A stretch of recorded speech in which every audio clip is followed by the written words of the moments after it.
প্রিয় অষ্টম শ্রেণীর শিক্ষার্থীরা, শুভেচ্ছা নিও।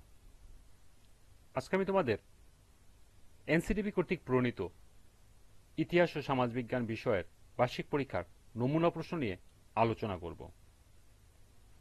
প্রথমে তোমাদের বলবো, যারা আমার চ্যানেলটি সাবস্ক্রাইব করো নাই তারা আমার চ্যানেলটি সাবস্ক্রাইব করবে এবং আমার সাথে থাকবে। তাহলে চলো আমরা ক্লাস শুরু করি। গত ক্লাসে নৈবিত্তিক 25 নম্বরের নমুনা প্রশ্ন নিয়ে আলোচনা করেছিলাম। আজকে রচনামূলক 75 নম্বরের প্রশ্ন নিয়ে আলোচনা করব। প্রথমেই সংক্ষিপ্ত প্রশ্ন, পূর্ণমান 20। এখানে 10টি প্রশ্ন থাকবে, এক একটি প্রশ্নের মান 2। প্রথম প্রশ্ন, সামাজিক ইতিহাস কি? সামাজিক ইতিহাসের একটি উৎসের নাম লিখো। 2, সামাজিক নিয়ন্ত্রণ বলতে কি বোঝায়? 3, হায়ারোগ্রাফিক্স কি? 4, রেনেসা কি? 5, বাংলাদেশের উপকূলীয় তটরেখা সুনীল অর্থনীতির অন্তর্ভুক্ত কেন? 6, বাস্তুতন্ত্রের ভারসাম্য রক্ষায় বনভূমি প্রয়োজন কেন? 7, বাংলাদেশের মধ্য ও উত্তর পূর্বাঞ্চলের বনভূমি কি নামে পরিচিত?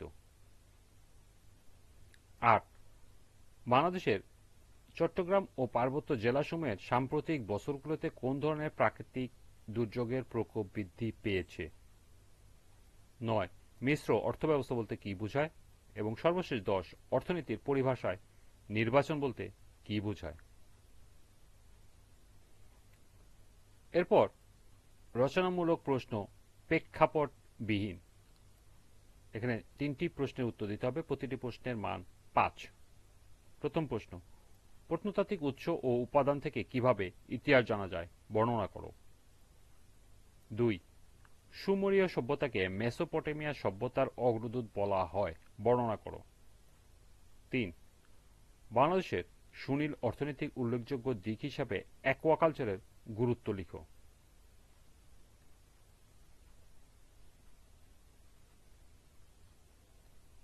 এরপর রচনামূলক প্রশ্ন, প্রেক্ষাপট নির্ভর। পূর্ণমান 40। 5টি প্রশ্ন উত্তর দিতে হবে, ক 3, খ 5, সর্বমোট 8। প্রথম প্রশ্ন, প্রেক্ষাপট 1। অষ্টম শ্রেণীর শিক্ষার্থীরা জাতীয় জাদুঘর পরিদর্শনে গিয়ে এক ধরনের প্রত্ন নিদর্শন দেখল যেগুলো মাটি পুড়িয়ে তৈরি করা হয়েছে। প্রেক্ষাপট 2। নাফিজা টেলিভিশনে একটি প্রতিবেদন দেখল আফ্রিকা মহাদেশের উত্তর পূর্ব দিকে প্রায় 5000 বছর পূর্বে একটি সভ্যতার উদ্ভব হয়। সেখানে জ্ঞান বিজ্ঞান ও মানব সভ্যতার ইতিহাসের লিপির উদ্ভাবন ঘটে। প্রথম প্রশ্ন, শিক্ষার্থীদের দেখা প্রত্ন নিদর্শনে কি ধরনের সৃষ্টিশীল চিন্তা ফুটে উঠেছে বর্ণনা করো। খ, নাফিজার দৃশ্যমান সভ্যতার শুধু জ্ঞান নয়, নারীদের মর্যাদাও ছিল উচ্চমানের, বর্ণনা করো। 2, প্রেক্ষাপট 1। খালেক স্যার শ্রেণীকক্ষে প্রত্নতত্ত্ব উপাদানের উপর পাঠদানকালে শিক্ষার্থীদের বললেন প্রাচীনকালে ভূমি বেচাকেনার ক্ষেত্রে বিশেষ ধরনের উপাদান ব্যবহার করা হতো। প্রেক্ষাপট 2। জনাব এক্স একটি প্রতিষ্ঠানে কর্মরত, কিন্তু সঠিক সময়ে অফিসে আসেন না। এক পর্যায়ে তিনি অফিসের বড় ধরনের দুর্নীতির সাথে জড়িয়ে পড়েন। প্রশ্ন ক, প্রেক্ষাপটে খালেক স্যারের আলোচ্য উপাদানের বর্ণনা দাও। প্রশ্ন খ, প্রেক্ষাপটে জনাব এক্স এর আচরণে শুধুই কি নিয়ন্ত্রণযোগ্য, মতামত দাও। 3 নম্বর প্রশ্ন, প্রেক্ষাপট 1। এখানে পর্যটক এক্স উদ্দেশ্য একটি ধর্ম সম্পর্কে জ্ঞান লাভের জন্য। প্রেক্ষাপট 2, বিপ্লব পি এবং কিউ। সময়কাল, পি হল অষ্টাদশ শতকের মধ্যভাগ, কিউ গত শতাব্দীর শেষ দশক। প্রশ্ন ক, প্রেক্ষাপট 1-এ উল্লেখিত পর্যটকগণের বাংলা অঞ্চলে আসার কারণ বর্ণনা করো। খ, প্রেক্ষাপট 2-এ পি বিপ্লবের যন্ত্রের ব্যবহার শুরু হলেও কিউ বিপ্লবে গোটা পৃথিবীতে একটি গ্রামে পরিণত করেছে, যুক্তি সহকারে মতামত দাও। 4 নম্বর প্রশ্ন, প্রেক্ষাপট 1। বাংলাদেশে বসবাসরত আশিক চীন দেশে ভ্রমণে গিয়ে দেখল তার দেশ ও ভ্রমণরত দেশের মানুষের আচরণগত ব্যাপক পার্থক্য। প্রেক্ষাপট 2। সাকলাইনের বাসায় কেউ বেড়াতে এলে সে সালাম দিয়ে কুশল জিজ্ঞাসা করে এবং তাদের সামনে নাস্তা পরিবেশন করে থাকে।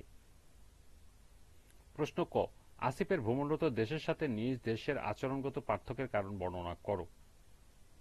খ, সাকলাইনের আচরণে সামাজিকরণের কোন মাধ্যমের বহিঃপ্রকাশ বর্ণনা করো। সর্বশেষ প্রশ্ন 5, প্রেক্ষাপট 1, এখানে ব্যায়াম এ এবং বি দেওয়া আছে। বৈশিষ্ট্য এতে প্রচুর বৃষ্টিপাত, পৃথিবীর ফুসফুস বলা হয়। বিতে কম বৃষ্টিপাত, স্থায়ী কোনো জলধারা নেই। প্রেক্ষাপট 2, অষ্টম শ্রেণীর শিক্ষার্থী ফয়সাল পহেলা বৈশাখ উপলক্ষে বন্ধুদের কার্ড উপহার দেবে।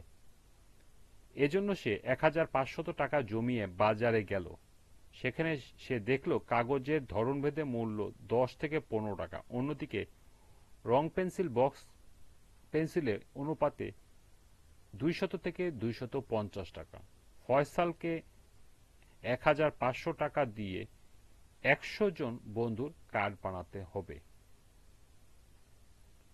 প্রশ্ন ক, প্রেক্ষাপটে উল্লেখিত এ ও বি ব্যায়াম দুটির উদ্ভিদ রাজির মধ্যে তুলনামূলক সাদৃশ্য বৈসাদৃশ্য ব্যাখ্যা করো। প্রশ্ন খ, প্রেক্ষাপটে ফয়সালের সিদ্ধান্ত অর্থনীতির কেন্দ্রীয় সমস্যা মাধ্যমে সমাধান করো। এই ছিল রচনামূলক প্রশ্নের 75 নম্বরের নমুনা প্রশ্ন। আজকের ক্লাসটি এখানেই সমাপ্তি। সবাইকে আবারও বলছি, যারা আমার চ্যানেলটি সাবস্ক্রাইব করো নাই তারা আমার চ্যানেলটি সাবস্ক্রাইব করবে এবং আমার সাথে থাকবে। সবাইকে আবারও শুভেচ্ছা জানিয়ে আজকের মতো আমি এখানেই বিদায় নিচ্ছি। আল্লাহ হাফেজ।